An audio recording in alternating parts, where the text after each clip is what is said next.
কোন কোন দিদিভাইরা আমার মতো এই প্রচণ্ড গরমে রান্না করার মাঝে 1 কাপ মালাই চা খেতে খুবই পছন্দ করো?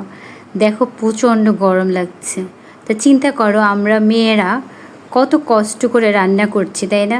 আমাদের বড়রা অবশ্যই কষ্ট করে, তারাও কষ্ট করছে, অফিসে দৌড়াচ্ছে, রোদ বৃষ্টি সমস্ত কিছু। আর আমরা মেয়েরা কিন্তু ঘরে বসে কিন্তু একদম এসির নিচে বসে খাচ্ছি না। এই যে প্রচণ্ড গরমে রান্না করতে কত কষ্ট হচ্ছে, যে রান্না করে সেই বুঝে। তবে আমি মনে করি গরমে, প্রচণ্ড গরমে রান্না করার এনার্জিটা আরেকটু বেড়ে যায় যদি রান্নার মাঝে 1 কাপ মালাই চা খাওয়া যায়। তাই অনেক দিন পরে মালাই চা করে নিলাম। তবে আমি সাধারণত রং চাটা বেশি পছন্দ করি, মালাই চা ততটা খাই না। তো যেদিন খাবো সেদিন কিন্তু তৃপ্তি করেই খাবো।